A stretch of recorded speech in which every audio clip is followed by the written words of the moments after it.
Estamos con el senador Fernando Silva Facetti. Buen día, senador, ¿cómo estás?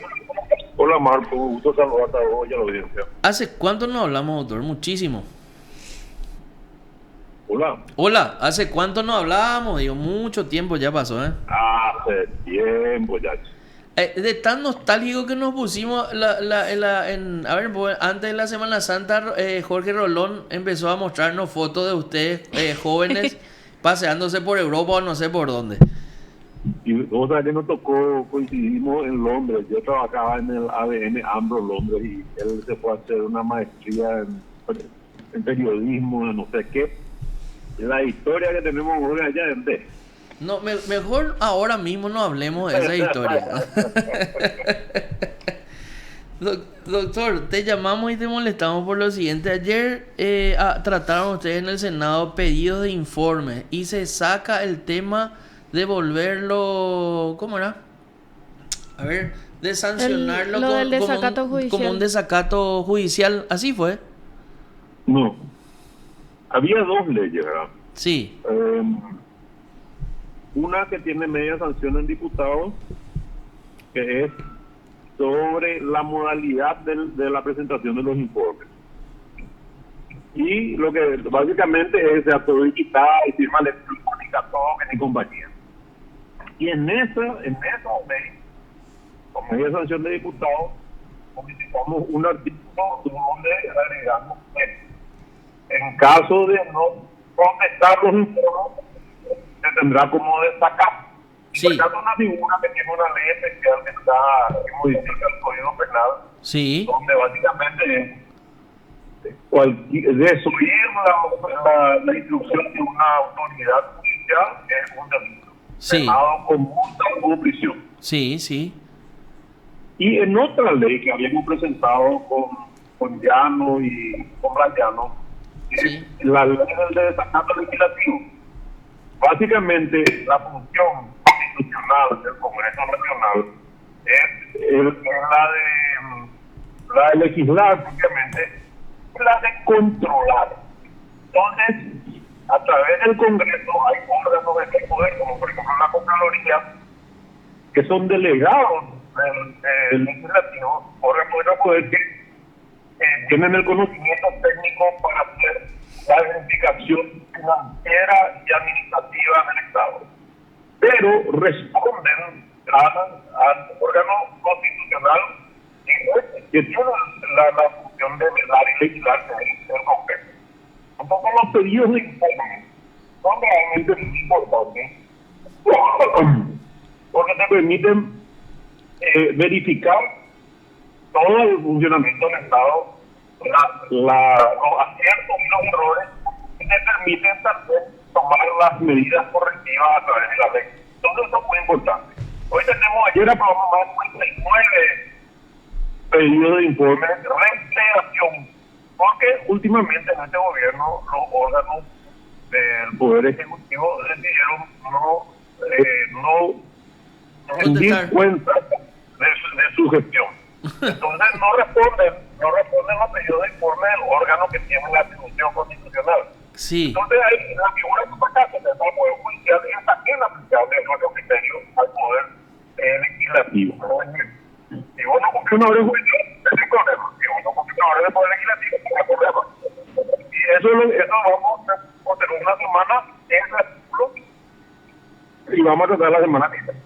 Ya, sí, sí. Ahora, vos sabés que, porque ¿Qué órganos, por ejemplo, estábamos leyendo en la publicación de ABC y no se entendía muy bien. En algún momento decía, ya se pasó a diputado, en otro momento decía, en 10 días se va a estudiar. Porque son dos leyes. Son dos leyes ya, y no está muy bien especificado. En el diputado ya se incluyó la palabra desacato. Ya, Y ahora en otra ley tenemos que desarrollarla, porque el desacato fue incluido en una ley especial, entonces en esa ley especial tenemos que modificar esa ley sí. para más del desacato judicial, incluir el desacato legislativo. Claro, o sea, ahora nacería una nueva forma de desacato, el desacato legislativo. Claro, una Ya. ampliación, Una de ampliación la figura sería. del desacato. Sí. ¿Y qué órganos, por ejemplo, son los que no responden? Te puedo enviar ahí el listado 99. todo. O sea, casi todo. Municipalidades, gobernaciones, muchísimos son. Sí, porque en realidad atenta directamente con relación a a ver, un poco a una función específica del Congreso, doctor.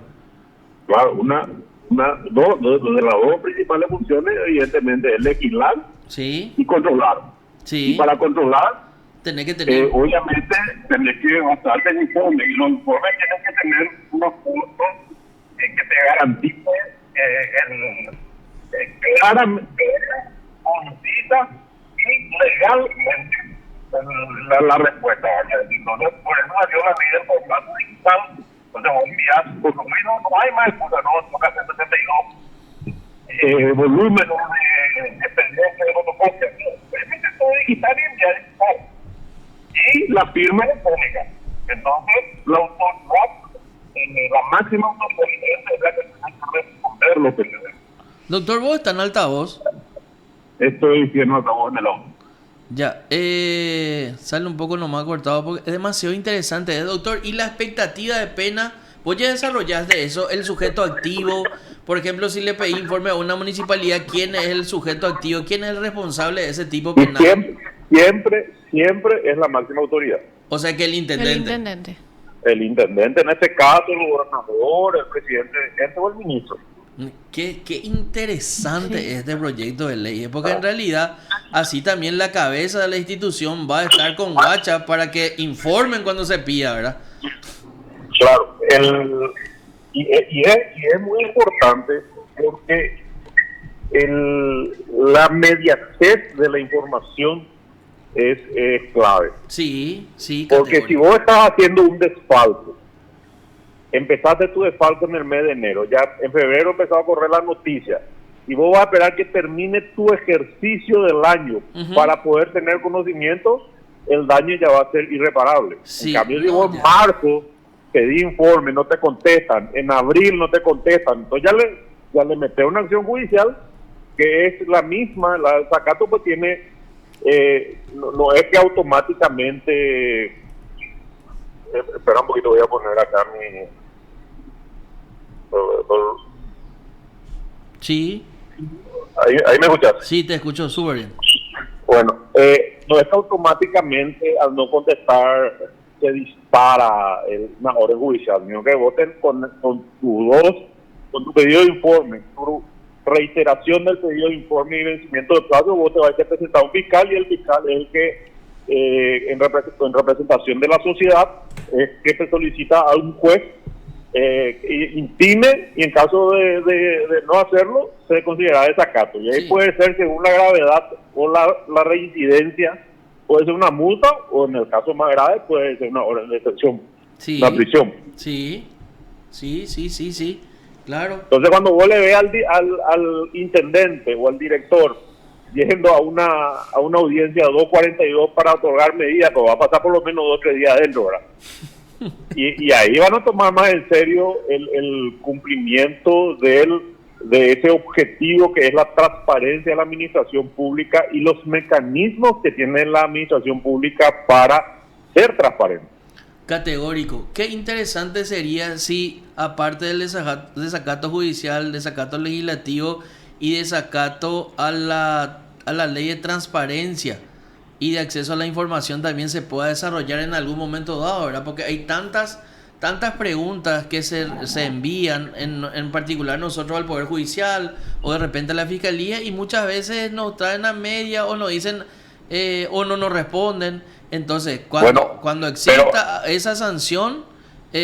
bueno, ahí hay que abrir un paréntesis, ¿verdad? Sí. El Poder Judicial y la Fiscalía tienen acciones de inconstitucionalidad ganadas sobre los pedidos de procesos. O sea, yo no puedo pedir informes sobre un juicio o sobre una investigación fiscal.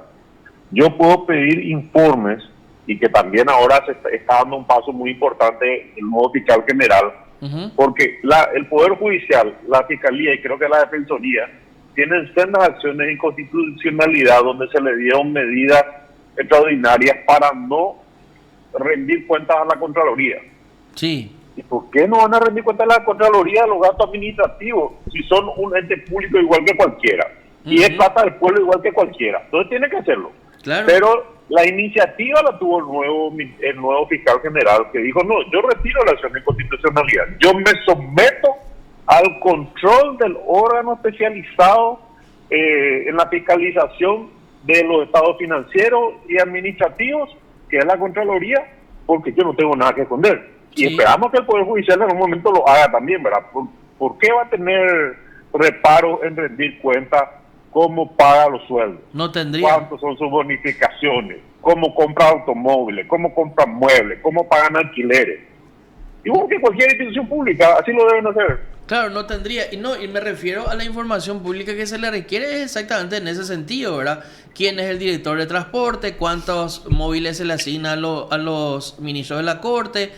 ¿Cuáles son los directores que tienen asignados móviles? Tienen Claro, y eso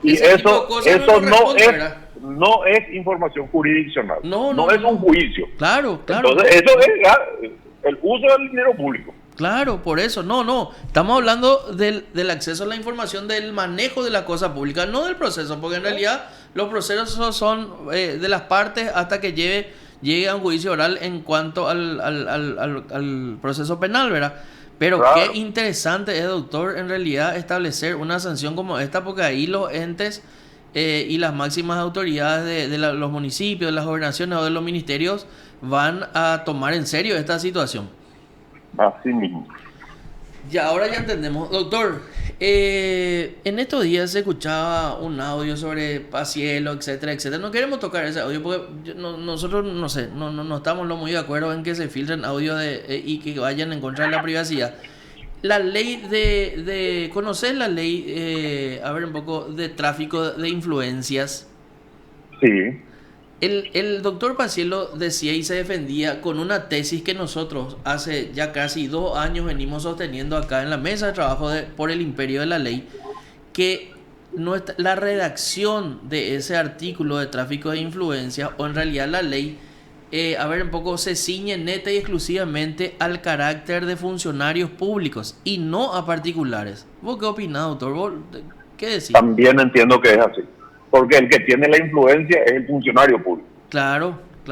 Y además, el artículo 2 de esa ley dice... Y no solamente el funcionario público, no solamente funcionario público, no cualquier funcionario público, tiene que ser un funcionario que tenga el poder de alterar alguna cuestión a través de su cargo. Categórico, porque también es parte de nuestra tesis, porque en realidad...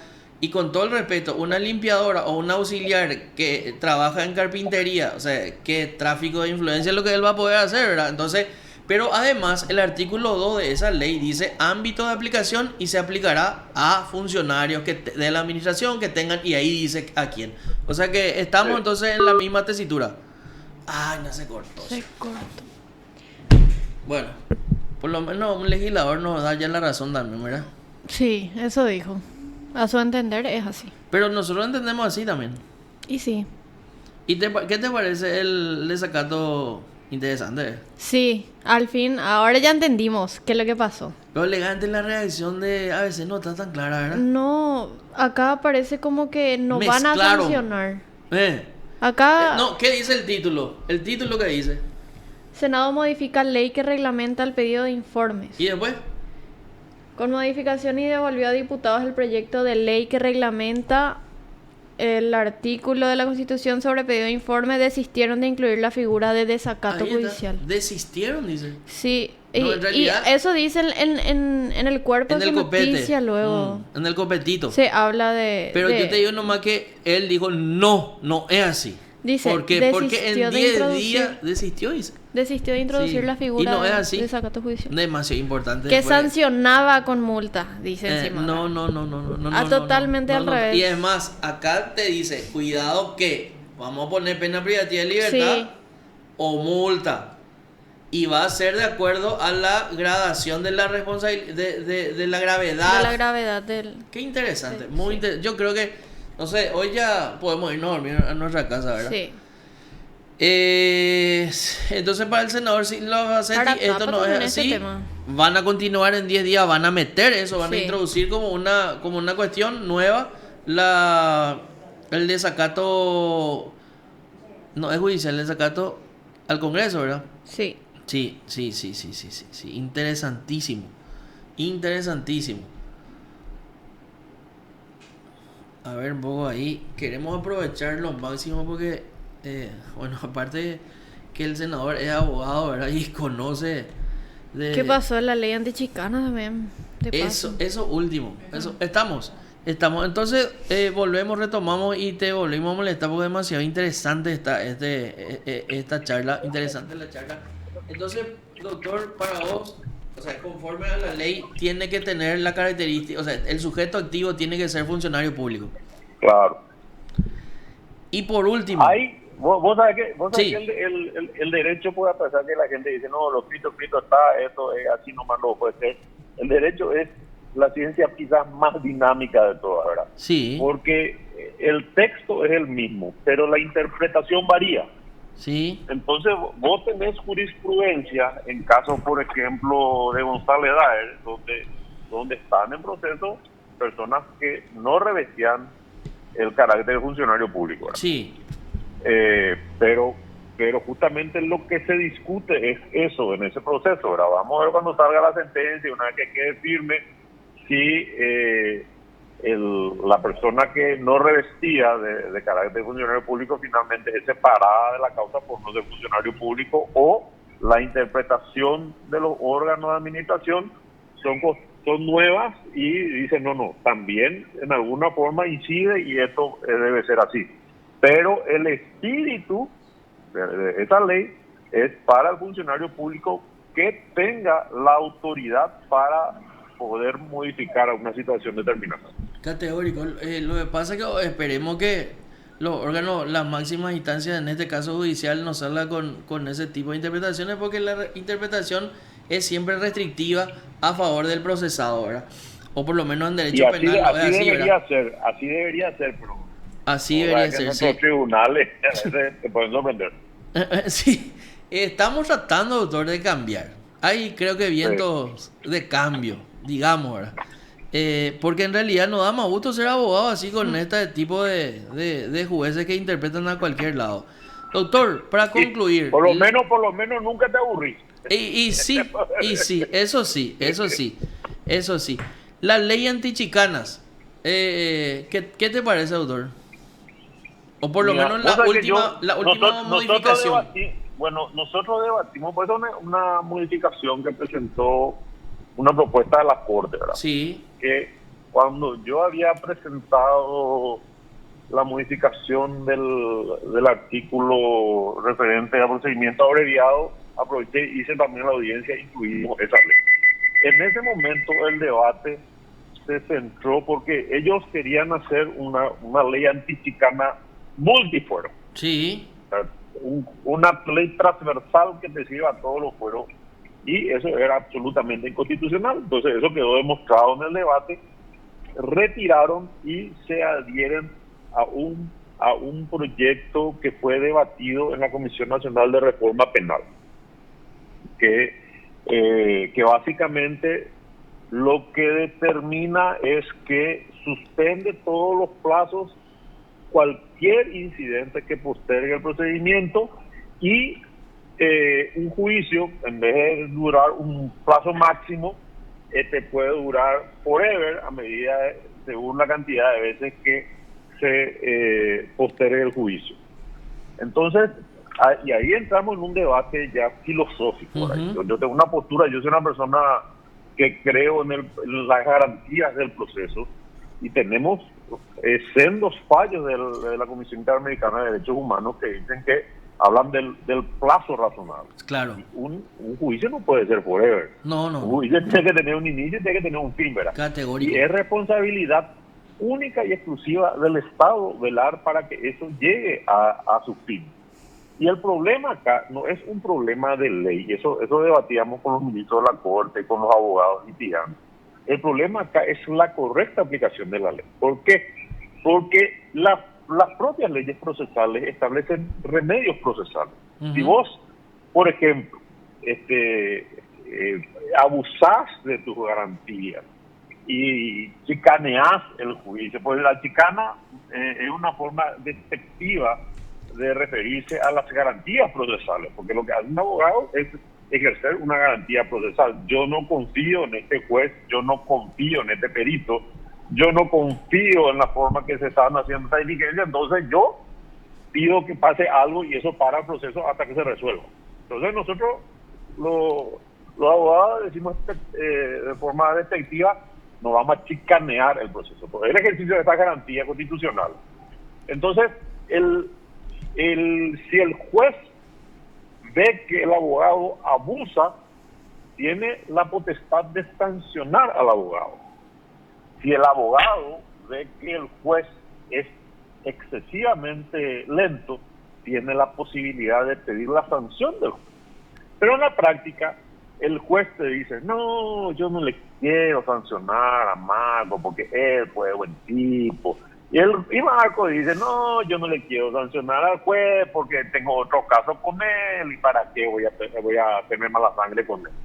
Entonces al final nosotros tenemos que, a pesar de tener las herramientas procesales para corregir estas deficiencias procesales, tenemos que modificar todo el marco legal para que los perros no se peleen. Y claro, eso está mal. 112, 113, 114, ya está la herramienta. Ya está la herramienta. Entonces, básicamente lo que venimos a decir, no, los que coincido yo, ahí estuvieron presentes Duarte Cacabelo, Freda, nosotros tuvimos una partida de abogados penalistas, sobre todo porque la modificación que hace la Corte dice, no, esto ya no va a ser multifuero porque evidentemente es inaplicable, va a ser solo para el Código Penal, y nos adherimos a la propuesta de que el proceso pueda durar in eternum, presentada por la comisión, y nosotros coincidimos en que no puede ser in eternum, que tiene que tener un principio y un fin, y si en ese proceso, en ese plazo razonable, que tiene que ser más o menos determinado, no se culmina el proceso, entonces el Estado pierde la fuerza sancionatoria, y eso tiene que beneficiar evidentemente al procesado. Y es más, hay fallos, ahora recientemente hubo un fallo contra el Estado brasilero, en donde al prescribir la causa en beneficio del procesado, el procesado accionó contra el Estado y el Estado tuvo una sentencia contraria porque el Estado no cumplió los plazos y le impidió al ciudadano ser juzgado, que haya culminado el proceso con una sentencia justa a cualquiera de las partes, pero quedó en agua de borraja, ¿verdad? Porque si no, se prescribió la causa, no sabemos si son culpables o inocentes. Entonces el ciudadano afectado recurrió ante la Corte Interamericana de Derechos Humanos y ganó, y el Estado brasileño fue sancionado. Claro, porque en realidad eso que vos decís, le tildan de chicana a cualquier tipo de presentación que hace un abogado. Otro, se sataniza la prescripción y se sataniza la extinción del proceso. Pero esas son reglas de juego establecidas, principios que van también acorde a los derechos humanos. No puede haber procesos eternos. No puede. Y lastimosamente mucho incide también las portadas de los medios, ¿verdad? Que dicen, extinción, y bueno, pero hay responsables, Nosotros yo sé que yo, pero vamos a decir, ¿quién es el que tuvo cajoneado? ¿Quién es el que no resolvió en los 20 días que claro, ¿Quién? Claro. Nombre. Y ahí vamos a percibirle al responsable. Sí. Nosotros le recibimos hace poquito algunos palos por el tema del Silvestre Olmedo, el cura, ¿verdad? Pero si prescribió, nosotros no podemos titular de otra manera. Y nosotros, aparte de eso, somos por el imperio de la ley, ni como se llama nuestro buque insignia acá, ¿verdad? Entonces, obvio vamos a salir de ese margen. Ahora bien, la Corte tiene que establecer quiénes fueron los responsables. Bueno, en eso sí yo te puedo decir que hubo un cambio importante en la conducta de la función contralora de la Corte, ¿verdad? La Corte en los últimos 36 meses ha sancionado a abogados, funcionarios y jueces como nunca. Entonces hoy un magistrado sí siente que alguien le observa, y eso es posible gracias también al uso de la tecnología como el expediente electrónico, que vos a través de un programa ya te avisa cuando algo sale del cronograma, ¿verdad? Entonces no hay que tener que enviar una persona a YouTube a ver el expediente tal que tiene tanto bibliorato demasiado largo, no hay que hacer la fotocopia, no, está todo digitalizado y el sistema te avisa cuando un juez incumplió un plazo o cuando una de las partes incumplió un plazo o abusó de eso. Entonces, el propio sistema te va ayudando a ser más transparente y más eficiente en la aplicación de medidas correctivas del proceso. Entonces, eso yo celebro ese cambio de conducta de la Corte. Sí, interesantísimo. Muchísimas gracias, senador. Y vamos a ver cuándo Pero nos dale, reunimos jóvenes, con Jorge y nos acordamos y sabemos algunas de las anécdotas que Obvio. surgieron por Europa. Una vez nos fuimos a farrear brevemente nomás, pues bien, Sí, no te cuento. sí. Nos fuimos a farrear a un bar griego al oeste de Londres. Y había sido, viste famoso esa farra griega que vos rompés los platos, ¿verdad? Ujú. Pensamos que era gratis. Y había sido que había un tipo atrás que anotaba todo. Hasta las moneditas. Y no tuvimos ni para el metro, tuvimos que caminar del oeste. Yo vivía en la parte financiera de Londres, en el este, ¿verdad? Y caminamos 4 horas de madrugada y Jorge pateaba una latita de cerveza y me puteaba. Imagínate Y la para el metro anécdota. ya no teníamos dinero.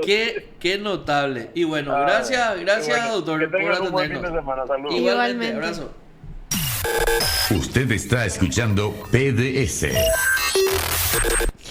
Che, creo que nos hizo el programa, ¿verdad? Sí.